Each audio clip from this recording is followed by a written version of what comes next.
proceed with the countdown. 199. 98. 97. 96. 95. 94. 93. 92. 91. 90. 89. 88. 87. 86. 85. 84. 83. 82. 81. 80. 79. 78. 77. 76. 75. 74. 73. 72. 71. 70. 69. 68. 67. 66. 65. 64. 63. 62. 61. 60. 59. 58. 57. 56. 55. 54. 53. 52.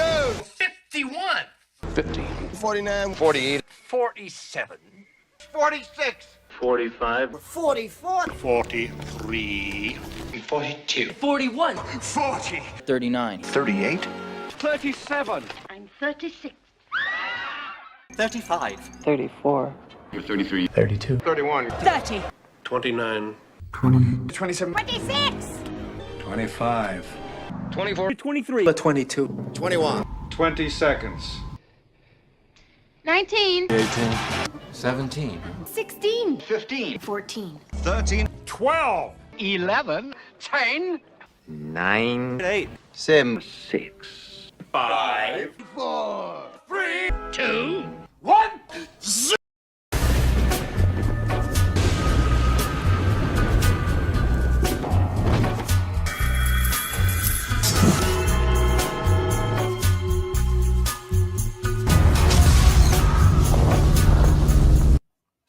Greetings, everyone. I hope you're doing well. Man, I tell you what, the world is crazy right now. So hopefully we can give you a little break from that. We're going to turn back the clock to my youth a little bit and talk about what it was like going to the movies at midnight, cult movies, and just kind of have some fun and just hanging out a little bit, taking a breather from all the shenanigans of your life. Obviously, politics and the fires in California, and everyone's just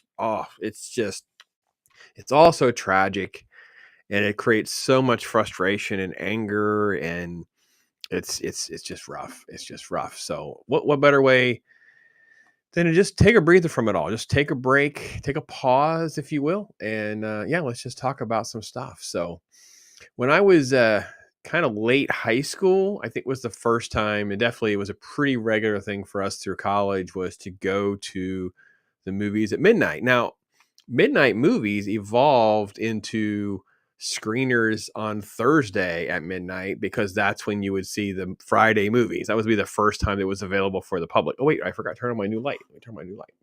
Let's see here. Go this way. Bing, bing. My new light. You can't see when it's lit up. It's too bright. All right. I don't like it when it's lit up because I can't see it. So Thursday nights become like movie nights, midnight movie. Then now they do screeners like a Thursday. If a movie comes out on Friday, it actually comes out on Thursday, like at 3 or 4 o'clock in the afternoon. They, went to 8 o'clock. Now it's, whatever. So, but I'm talking about movies that really didn't air pretty much any time. They were only movie nights at midnight. Now, a few movies would be holdover, especially if they were popular at the time. I know, obviously, Batman '89 was a big deal at the time. Things like Die Hard. These were movies that were so big, there was a demand for a showing at midnight. RoboCop, that was one for sure. But my introduction to sort of like cult movies and movies that were really outside my exposure. So these are films that were not things that the family were talking about. Not something that mom or grandma were going to drag little pops to. They weren't things that most of them were talking about. So the uber nerd, film nerd bubble goes back a lot to this era because the gateway drug was the AMC Midnight Movie Express. So let me share that with you guys because many of you have no idea what I'm talking about. Obviously, this is probably a pretty niche thing, maybe even regionally here in Florida, but it also is just obviously it's AMC because I worked for General Cinemas, and General Cinemas didn't have midnight screenings. We were pretty much done at 10. So when the movies let out at midnight, 1 o'clock or whatever, you were done. There was no midnight things. We had no Rocky Horror at my location. Now there was Rocky Horror Picture Show at other locations, and they would have midnight showings. And I had a friend who actually was like a live band performer there as part of the great shenanigans of all of that. Now, so I didn't have it at one that I worked. I had it as part of the company, and you could get free passes and that kind of thing. So you could get the chance to see these things. So, but this was the thing. This was the bomb. So hopefully you're catching this. I don't know how copyright strike will work on this because it's sort of like OG old school trailer. I don't know. So it's a little long. It's like a minute and a half. So we'll see what happens. If I have to trim it, I have to trim it. But the AMC Midnight Movie Express.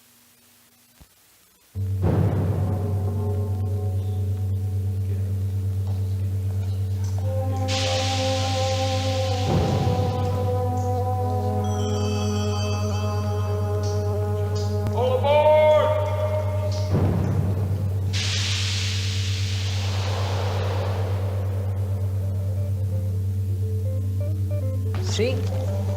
I told you it wasn't gonna be so bad.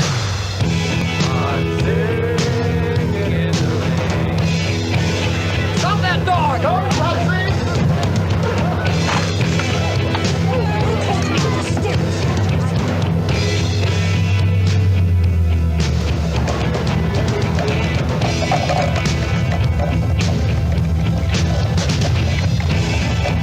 Got a bad feeling about this.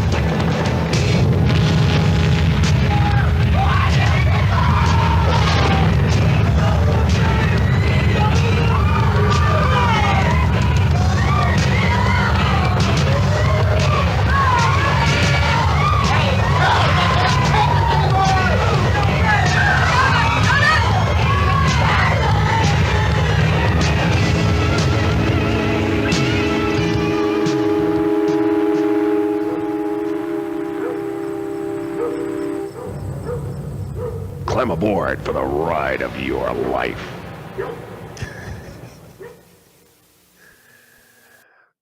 Oh, it's so 80s, 90s. Oh, gosh, it takes me back. It was, I mean, I'm like in that moment, like when I'm watching that, and I know I probably should have minimized it or put an overlay or something, but I was just rewatching that and then talking, what could I do on a Friday? Kind of like a break from everything, but also like hit some check boxes of things I think I kind of wanted to talk about and what I wanted to make sure that people got to experience a little bit. Because I'd spent some time talking about Saturday morning cartoons for a while, and I kind of faded away from that a little bit. And the problem now is I spend most of my time just randomly watching cartoons, and I'll randomly watch them with the kids or the grandkids rather.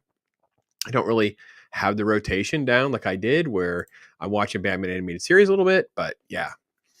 Hey Nerforio, how you doing, brother? Let's do the time warp. Yeah, this was the experience for sure. Was the Midnight Movie Express took me down the rabbit hole, and we can definitely start with Rocky Horror because it's obviously one of those things where people want to take you to experience it with you. They want to, was it like, quote, you're the virgin, right? They wanted to spray you with the water guns and all the props and all the shenanigans. So I'm this uber film nerd who friends wanted to drag me along for this. And the problem is I didn't really have any prep for what to expect. And for me, I just went into it expecting a movie, a weird musical with sort of like the Frankenstein transvestite thing. That's kind of like all I really knew, didn't know much. So when I'm there and then there's all of the shenanigans, it was like, I don't want to say I was off put by it, but I was distracted.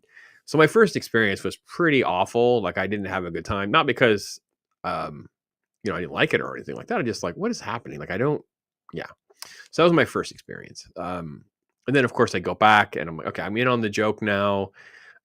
I've got my little newspaper. I've got a water gun. I've got some glow lights. I'm having out some fun with my friends now. We can hang out and do it. And I will admit that I don't really care for the movie a whole lot. It is still pretty strange. Like, it's one of these things where the time warp part, obviously. The Rocky Horror Picture Show. That was... the time warp is the part that's like timeless, right? It's just, I think everybody just like, that's the thing that kind of goes way above and beyond the scope of the movie itself.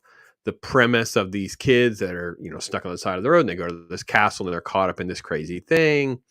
I would say that it was just fine. It was okay. So the first part of the movie, and I did a rewatch of this, and I will admit even their songs, the first 3 or 4 songs into it, I'm having a pretty good time. I still was remembering some of the gags and the jokes and the fun, and I get some of that. But the latter half of the movie, it's like, whatever. It's a weird perversion on the Frankenstein mythos and Rocky and all of that.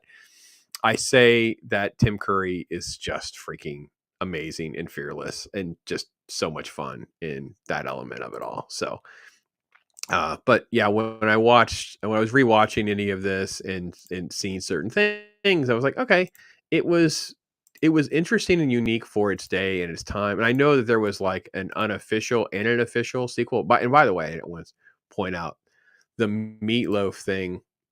It's one of those things that at the time was a bigger deal than it is now. Like most people don't even know who Meatloaf is. He's passed away, but at the time that's a big deal. So, all right, let's go to you guys for a second. We'll take this down so we have less distraction. Pops, if you want another weird rock opera from that era, check out The Phantom of the Paradise, a Brian De Palma film. Oh yeah, when did I see that? I had a friend, I think it might have been a guy named Brian who showed me that. We were in college together and he was like a physics major. And he was like, you like these weird movies? I'll write that one down though, Nerdporial, because I don't even know when I saw that. I mean, I kind of vaguely remember it. So, but yeah, De Palma stuff was huge for us back in the day, for sure. Thanks for the reference. Jill, hey there. Good morning. Hope you're doing all right. First time I went Rocky Horror 1978. Oh, all right. We are very similar in age. We're only a few years apart. I became the cast director in the early 80s, early 90s. 4 different casts, played a lot of different roles. I had many great stories. Oh, Jill. I wish we send you a link, Joe. You should come up in here and hear your stories. I bet. So yeah, like I said, I had a friend who played in the band up front and had live music, and they had tons of stories and the costumes and the shenanigans and the actors and reenactors and stuff. So yeah, it's crazy. It's crazy. Good stuff. Joe, if you ever want to have a talk about those stories, I'd love to hear them. So for sure. Nurporial says, speaking of cartoons, Tim Curry was known to me as the voice of Captain Hook in the old show for Fox. Oh, Peter Pan and the Pirates. Yeah. I don't even know where I can watch that. Is that just probably on Tubi or something? Maybe, I don't know. Yeah, Tim Curry was sort of like this icon because of this. He become an actor we were all aware of. So, for instance, we fast forward to like Hunt for the Red October, and Tim Curry is on screen. Like, you know what I mean? It's like, I Spy Tim Curry. And then, of course, when he does it in the mid 80s, it was like, everybody talked about Tim Curry as Pennywise. That was a huge thing. And don't get me down my clown phobia nonsense, because that's, I have issues, folks. It's okay. But yeah, it was a lot of the shenanigans that I remember watching. And I will admit, for some reason, I thought this was an actual big name actor. I don't know why I thought the lead actor was somebody going into this rewatch. I was like, I don't know. I just, again, haven't seen this in years. Definitely not in the Mrs. Pops era. She has no desire to watch anything like this. And it doesn't age well. Like it's not a movie that I would watch. It's not something that, like I said, the first part of it, I enjoyed the music and some of those sequences and stuff. But like, as far as sitting through the whole thing, the latter half of this, I just kind of was, is it over yet? You know what I mean? I feel like, this scene's taking too long. But I don't necessarily hate it either. It has a lot of things that are kind of fun and definitely breaking barriers, and all of the stuff for that era is what they were doing. Obviously, Susan Sarandon. Oh my gosh, Susan Sarandon. I didn't really look up. I should have done that. I should have done some. I'm sure there's a lot of shorts, but I would love to see like Susan Sarandon addressing the Rocky Horror Picture era. Like that'd be kind of funny to see her having to talk about that. Yeah. Interesting. Yeah. Turning Janet into a slut. It's kind of funny. But but yeah, the different scenes and the acting and all of that just lends itself to kind of a barrier breaking film for this. Like I felt like, what am I watching? Why am I watching this? And what's next is exactly how this played out, right? And that's what was next. So that's kind of my Rocky Horror thing. I don't know. So sure, I'd love to. I have autographed pics of Richard O'Brien, ooh, Pat Quinn, and Lou Adler. Same with the correspondence with Sal Pino, and I have a lot more memorabilia. Jill, we need to schedule a show and tell. I don't know if you're on Twitter, Jill. Can you hit me up on Twitter? If not, my email is in most of the descriptions, but if it's not, I'll it's the bjonespops@gmail. You can feel free to email me. We can set something up. I'd love to have you on. We could do a little Rocky Horror show and tell if you want, if you're up to it. And you can stay behind an avatar if you don't want to come on camera, and you can, figure something out. But yeah. So all in all, it was a fun experience rewatching Rocky Horror from sort of just a nostalgia standpoint. Like I enjoyed the fact, it took me back to that moment, and I caught myself singing the songs and saying a few lines. And I will admit, I'm not one to try. I literally am trying not to curse, but there's no chance that I can't be around a person named Janet and not think, damn it. Like it's ingrained into my DNA at this point in my life. So, I've only seen clips. Yeah. It's sort of like a movie held together with threads of being offensive and breaking all of like sort of like sexual faux pas, and obviously he's a transvestite, and obviously he's a bisexual, and obviously he's created a lover, and then there's like the betrayal, and then there's more chaos. So yeah, it's interesting in its time. But 1975, literally 50 years. I did not realize it was an anniversary year when I chose to do this stream. So that was interesting.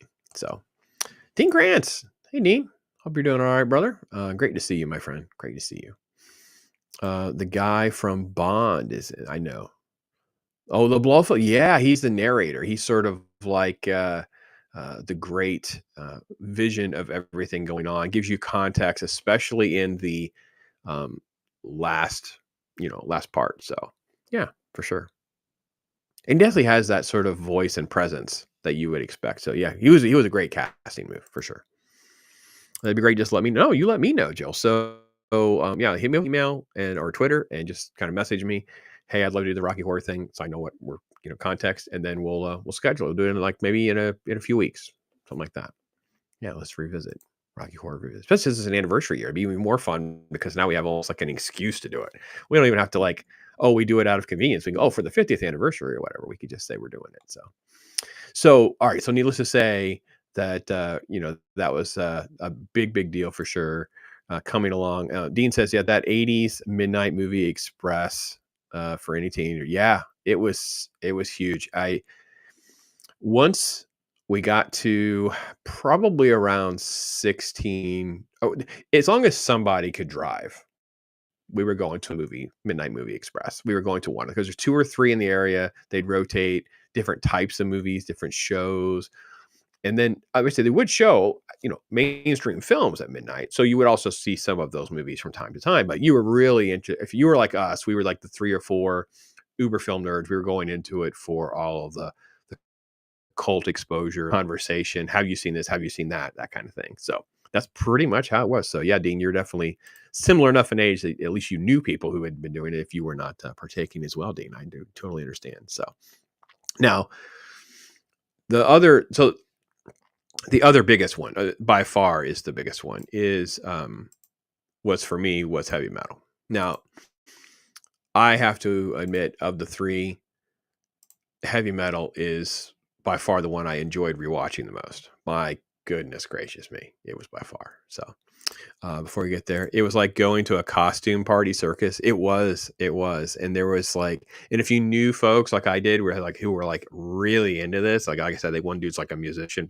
They were like, they'd always tell you the stories about what people would wear, and you saw the Midnight Movie Express commercial, so people were literally in costume to go to the Midnight Movie thing, not just for Rocky Horror. So it was crazy. Like people would dress up as different characters, and it was sort of like Halloween kind of all the time. Like it was just kind of a regular thing. Not every single screening, don't get me wrong, but it was pretty regularly that you would see people dressed up, and you felt pretty cool. You could wear crazy clothes. Like if you were like, and this is in the 80s in particular, and if I had to describe my vibe or my look or feel or whatever, I was kind of like the alternative kid, not because I dyed my hair black or wear eyeliner like Cure, but I loved the Cure. So it was more like I wore a lot of dark clothes like black, but I would wear like a trench coat and sweaters and long flannel, things like that. So I didn't really dress preppy. All of the 80s cliches of like, parachute pants. I remember my parents getting me like a very, cheap version of maybe, I mean, that was it. Just the one pair. It's like they were awful, awful. That was done. Windbreaker kind of came and went. Like it's just that wasn't my thing. So when it come to like that kind of thing, so this was a great chance to just feel more like you were being yourself. And I wasn't like a dress up person. I'm like a cosplay person. So, yeah, we're going to get to okay. We'll get to let's do heavy metal. Yeah. So like I said, by far my favorite rewatch of the three was heavy metal. I was so much into pausing the movie and verifying like who was singing this song. It's where am I at on the soundtrack and singing along with this music and wanting more of the music and wanting to get some heavy metal magazines out, get some, you know what I mean? Like, this was my vibe. This was my jam. I can't tell you, I had to have seen the Midnight Movie heavy metal in theaters probably about a half a dozen times, man. I was down for this. And it really is a lot more. I mean, again, the story's fine, a little Locknard. It's fine. We're just moving along with the whole, glowing green ball of evil. Fine. The crazy animated girl looks on in horror. That's fine. But it was just an adventure, and it was great music and a great time. So for sure. Soundtrack is still among my playlist. Yeah, man. I tell you what, I've dusted it off in the last couple days of just like, let me get some. And this isn't even my vibe. Like I've kind of moved on from a lot of that type of rock music and stuff like that. But it made me want to turn on some Blue Oyster Cult and Sammy Hagar. And yeah, I always listen to Journey. I get teased about that a little bit. So yeah. Blue Collar Kids and punk rockers. Yeah, man, we were definitely a little bit of everybody. And what's funny, Dean, is we could speak to the fact that people didn't really care too much. Like the school had cliques, right? So in the school, there were cliques. You were like, it's like the joke in Ferris Bueller, like the jocks and the geeks and the wastoids that's pretty valid. There are a lot of cliques. And there were cliques that could just be like 4 or 5 people. Like they were just small cliques, like a D&D clique. It would just be like, a handful of people who've played D&D with each other, things like that. But if you go to like a Midnight Movie Express, you would bond with the jock that would go. You would bond with the nerds that would join us. Like it was, the preppies, especially if someone was dating a preppy girl. Like if you had a dude that was hanging out and somehow was dating one of the preppy girls or the brainy girls or even a cheerleader. Yeah, we didn't care. Like that all went out the window. So yeah, super cool stuff for sure. Jill. A different party every Friday and Saturday night. Also saw Pink Floyd The Wall, heavy metal. The song remains the same. Ooh, yeah. I didn't include Pink Floyd The Wall. I couldn't remember when I saw Pink Floyd The Wall in a theater, if it was a midnight movie or if it was a special type screening or not. I really couldn't remember. But yeah, Pink Floyd The Wall was in the rotation for sure. Yeah, the Zeppelin one, though, I don't think I saw that at all back then. I think I saw that later and have not watched that in forever. I watched heavy metal a few years ago. I think something came up about Heavy Metal 2000, so I kind of rewatched them both. So I want to say that it was right before I did the Pops only. It was like, I think it was for the radio. I think we're doing something for the radio, and it was like going to be like, it was like 2015 or something. It was the anniversary or something like that was what it was. But yeah, heavy metal was definitely my thing. So blue jeans, t-shirts, except for Sunday. Yeah. I still live that life, Dean. That's my dream. So it's so funny during the pandemic. I was one of the key people who kept petitioning my employers, like, there isn't a reason for us to wear business clothes. No one's allowed to come in the building. So we got to wear t-shirts and jeans. So for 2 years, I never missed a day at work. I used sick days in advance. Like I'd call and say, hey, I'm going to take a sick day. Like I would just use them for the sake of using them because I wanted to be like the perfect model employee, keep going as long as I could. So I could just wear t-shirts and jeans to work. And it doesn't affect anybody because I didn't work in front of a customer at this point. I didn't work in front of a client. I didn't have to visit any hospital staff that was going to be in that type of relationship. So I live my dream, Dean, of living in the jeans and a t-shirt. Now, because I get to work from home 4 out of 5 days at least, I don't ever have to go back. I don't have to go back. We were just Mrs. Pops and I were just discussing my closet. Like, do I need to have all of these dress coats and dress shirts? Like, can we, she's like me. It's like, it's tricky, right? Because you have something and you're like, as soon as I get rid of this, someone's going to want to have a get together, or a wedding or something. So I'm like, yeah. But yeah, that was it, man. That was it. Let's see. Oh, Penny. Hey, Penny. Listening to my driving. All right. It's great. Head to the grocery store. Be safe driving, man. That's crazy weather out there. Just be careful. Be careful. It's one of the first movies rented when I got a VCR. Ooh, yeah. No, I was not a good person, Dean. I dubbed everything. And it was one that I had copied and watched regularly. Man, I was burning this. I had like a cult. I put like, you can put like 3 on a tape for VCR. So heavy metal was definitely one of those 3 for sure. And that might have been where Pink Floyd The Wall was too, to be honest, going back to what Joe was saying. So America, Bob Seger's Night Moves. Yeah. All right. Yeah. There's some great stuff. And it's just such a great down memory lane moment to get there. And the songs, and like I said, this soundtrack, man, it just took me back to a whole bunch of stuff. Like I said, I don't really listen to a lot of that. I have sort of like a playlist of things I listen to. I was listening to so the story kind of goes, I was listening to some Def Leppard and was listening really to the lyrics and was like, this is a pretty intense, inappropriate song. And then I was listening to something else and I'm wait, that girl's underage. And then I was listening to something else and I was like, wait. So I'm like, oh crap. I'm listening to some stuff that's, Nerfoil's calling me out. Yeah. The Love of Journey. It is a regular on my playlist, bro. My wife teases me. I have such an issue. She's like always holding over my head how much I listen to Journey, Bon Jovi, and Fleetwood Mac. She does. She holds it over my head. Not the most masculine bands to listen to. And definitely not for a dude like me. I was like, I don't ooze the fact that I'm listening to Fleetwood Mac and I'm listening to, but I do. Toll full confession regularly. It's been a while since I've seen heavy metal. Yeah, it was fun to watch again. I have no qualms about watching it. I don't own it. I don't think I would watch it enough to own it. It's like a once every 4 or 5 years kind of thing. Pop it in for like a reason like this was good. There was a good reason to watch it because I kind of enjoyed how the story was threading together. And John Candy's voice, of course, is just like this perfect. Oh, got that finger on that. But Eugene Levy and John Vernon has a role. That's the guy that plays the principal in Animal House. Dean Wormer. I think Dean Wormer is his name. There's a Bernie Wrightson part. So some of the story and the art comes from the Bernie Wrightson, who's a absolute greatest of all time that people don't talk enough about in the comic book world.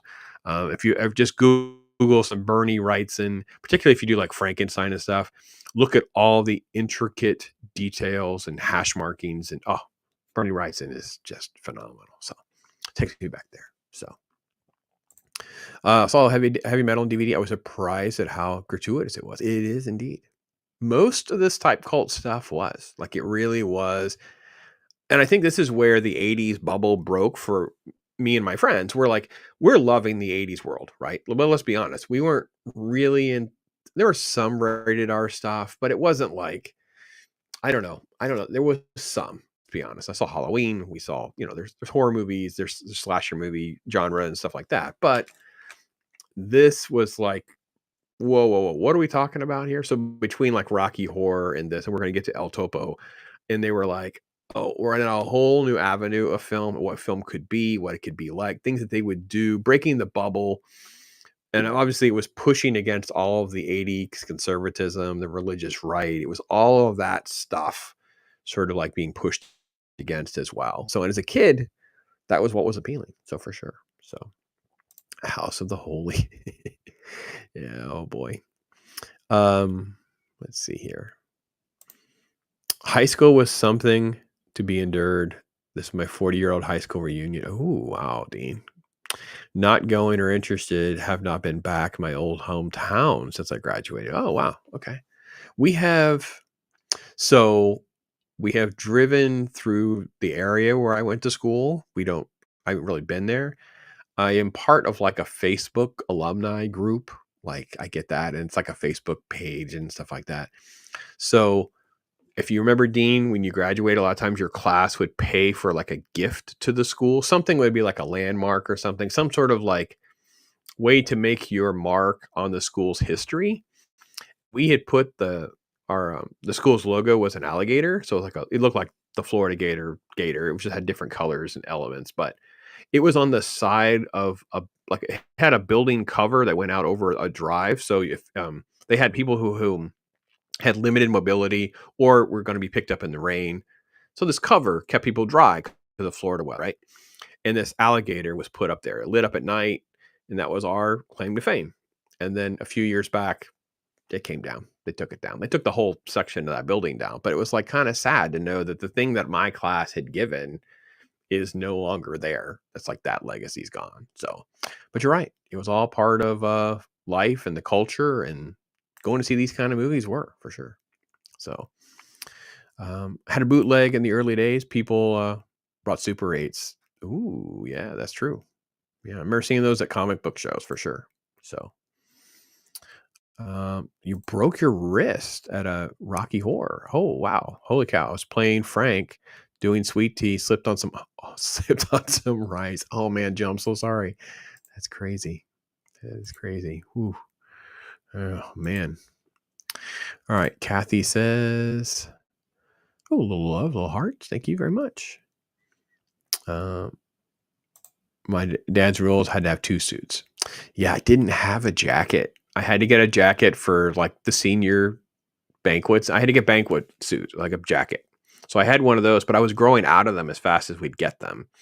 So I was in college and this is so 80s, Dean, my first real jacket that I had for any length of time, like it pretty much was, I don't want to say full size, but I grew to whatever my normal, it was beige. How 80s is that? My first real dress jacket was beige. Not even it wasn't dark at all. So it wasn't navy, it wasn't black. So my first real one. All the ones I had when I was younger, I just grew out of. So can't get away from Journey. I know, Red Wings. Gotcha. Go-Go's. Oh man, Go-Go's. Yeah. Haven't listened to Go-Go's for a minute. I did listen to a Bangles song. What was it? I can't remember which one it was. All right. Confession, Nerdporial says, I'm listening to Cindy Greco. We're going to make it. Oh my goodness. Oh man. That is a good confession. Thank you for sharing. Gotta be honest. Little Laverne and Shirley. Got it. Yeah. Poppy music too. Yeah, I know. That's kind of how I feel sometimes. Sometimes that's what I know. You never saw El Topo. Okay, well, thanks for the transition. We'll mention El Topo in just 1 second. Let me just bring up a couple of things. I will say, from someone watching this, I'd kind of forgotten how great some of the animation is. I mean, we talk a lot about the details and the backgrounds and things like that, and I'm not. I mean, this is a lot of intensity. I mean, I know the content you're talking about being risque and all that, but just the animation and the art, a lot of intricate details. All the characters are very different and defined well. Yeah, I just really loved this. It's a beautiful animated film for its time. I mean, 1981. It was kind of crazy. So, yeah. Anyway, farewell to that. So we'll go to the next one. Anyway, El Topo. So El Topo was an interesting one for me. I have not watched El Topo in forever. And I watched El Topo for this. And I will be honest, El Topo is not my kind of movie now. I've grown out of that experience. So it did do something that um, it took me further down the spaghetti western rabbit hole. I was familiar with Clint Eastwood and the Dollar trilogy, but my grandfather was my sort of like western influence, and he would always he leaned more into John Ford, John Wayne type movies, that type of clean cinema, that clean Hollywood western look, not the spaghetti westerns. I don't think he had an aversion to those. I just don't remember those ever being something I was exposed to in my youth, and didn't see them until I was a little bit older. And then when El Topo came along, I was like, whoa, what kind of weird filmmaking is this? Obviously, there's violence against female in this scene. It's at least off camera, but it's at least implied enough that I was like, whoa. I had the same experience. There's another, wasn't it? Guys, help me out. It was Mississippi Burning had the violent scene. There's a couple of, those are kind of like, holy cow. Because I was much older before I saw like Last Tango in Paris or something, where I was like, wow, we are doing that, are we? Okay.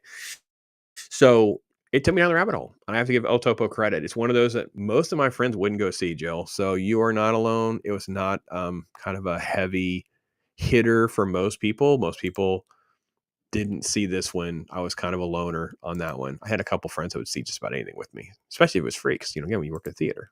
So heavy metal introduced me to the French comic. Yeah, man. I was, again, down the rabbit hole, right? It was so different. And actually just all of European comics. So there was, I had like 3 or 4 main shops that were in my greater Tampa Bay area, but I had one shop that was near the university, which is where I was. And that one is called Merlin's. And they showcased more into this type of cultish stuff. Even I think some of the others probably would. Green Shift would have, which is down in Hillsboro.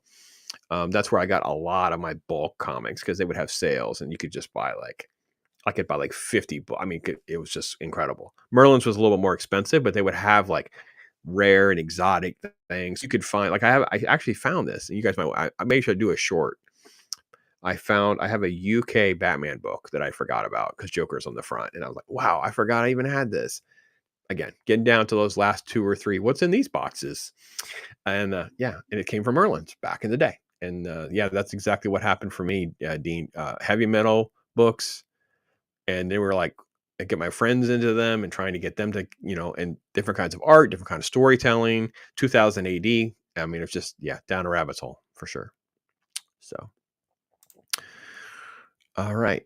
Flag Corps bands also did some school drama. I was shy. I could hardly talk to anybody. It got me out. And it was like, Dorfers in Fame. Oh yeah, that's true. Rocky freed me. Oh, that's a sweet story. Again, we'll have to dust all this off a little bit because I think many of us have those kind of stories. We are not what people think of us. We were maybe a little more shy, reserved, and things like that. So Zach's my brother. Hope you're staying warm in the Great White Northern, my friend. Hope you're doing well. So, all right. Being a Marine made suits not a problem. Yeah, that's a good point. So, exactly what the game developers are avoiding hot women in animation. I know. I don't understand. I mean, no offense. I understand the argument of seeing women as transactions and exploitations and whatever. But to be honest, the film is also kind of showcasing a lot of dudes for exploitation too. Maybe not as much as it even should have, to be honest. But I don't know. It's the world we live in. We'll see. Acid Western. I know. It's I don't know how to explain El Topo. El Topo is a strange film. There's all sorts of weird moments where you're like, what is actually going to happen here? It's uber low budget, so it fits the vein, but it is graphic, violent, but in a cheap way. It doesn't feel cinematic like Sergio Leone's movies were. It feels just very much C or D movie level. But I didn't even share the screen. I was showing different freaking scenes from the movie. I didn't even share it proper. This new software is killing me.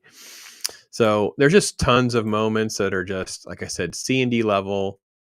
What is happening here? Kind of cheap, kind of odd and weird. Like, what is going on? Like, what am I seeing? So, like I said, it's not like Sergio Leone type stuff, man. It's yeah, it's not. It's definitely cheap and yeah, but it was graphic. It was intense. It's different, man. It's different, man. All right, let's see. Fire and Ice, Lord of the Rings, other animation, the Frazetta. Oh, I know. I literally have a note to do something about Frazetta. Thank you, Dean. I literally have it on my to-do list. And the problem is I don't have like a put together like slideshow. I got to kind of make something. I don't have like a, sometimes I can go to like a key collector website where they put together like-minded for comic collectors, right? Or investors. And it will be like, here's a whole bunch of these type of covers or something. And they'll be either you can almost do it like a live show. You can just kind of keep powering through the ones you want and clean it up. I haven't found one for Frazetta, and that's kind of what I want. So, oh, I just found the magnifying glass. Well, that's definitely useful. Thank you, Evie Monks. All right, cool. So reading comments, it's very small. So that's good to know. If I was back further even, I could actually hit this little magnifying glass and it makes the comment rather large so I can actually see it. That's really good news. That's a huge plus for Evie Mux compared to many of the other ones, for sure. Yeah, I don't know, man. Yeah, El Topo's a weird one. El Topo's a weird one. It's an odd one for sure. So, I wonder if Fire and Ice connected to Robert Frost's poem. I think so. I think it is for sure. I don't know. I'm not 100%, but Jill's got to bail out. Thank you so much, Jill. Yeah, let me know. I just got to know how to contact you, Jill. So I'll lean into you contacting me on either Twitter or email would be the best way. Let me know. See if we can work something out. Oh, look at Napoleon doing the YouTubes for me. Thank you so much. Appreciate that, of course. It's always something I forget. I don't really do a lot of the whole press the buttons and bells thing, but I probably should do. So, Ocean Color for 3 comic shops fed my appetite. Comic sci-fi books are my mainstay as a teen and young adult. Yeah, usually we have about 2 back in that time frame. Between the 80s and the 90s, sometimes as early as the 70s, depending on where you were. Most people had about 3 or 4, and now it's definitely really hard to find a couple. Yeah. Comic-Con before it was Comic-Con. Wow, Dean, that's super cool. I know. Let's see. Frazetta girls. Yeah.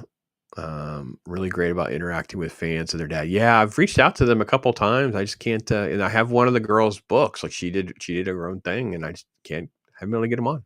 Kind of cool. So yeah.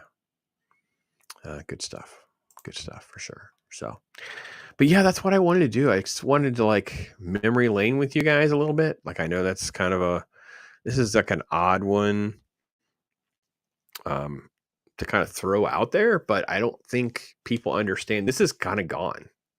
Like, I don't know. I mean, I guess because I don't think Fathom Events is interested in doing like a Fathom Rocky Horror midnight screening. And the studios that own these things are not studios that are interested in doing that, as we know with anything with Disney and Amazon in particular. So I feel like that experience is gone.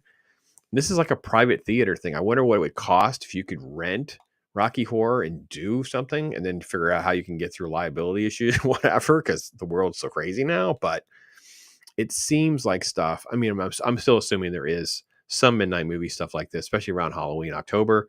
But it was so ubiquitous. It was everywhere. It was just a regular thing to see these movies. And then it kind of took me down the rabbit hole of other cult movies. And I remember even writing articles, and this is what's going to lead me into next week. The next week I want to talk about the 90s is like this big boom of cult movies where commercial success for them started to work. Tarantino in particular with Pulp Fiction. He obviously worked on with Natural Born Killers, Fight Club, was a huge one for sure. And there's many, many others. We'll talk about Clerks. Obviously, Kevin Smith may be a crazy person now, but, sells his car and whatever to fund Clerks.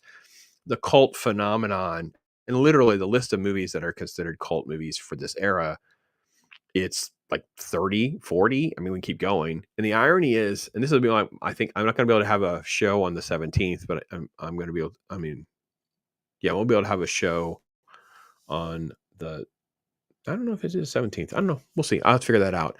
Anyway, the show we'll have to talk about is like what's next. It's more like what happens when they get so big they're no longer cult, right? Because I feel like that's what Blade Runner and The Thing were. They were these huge cult films, hit VHS.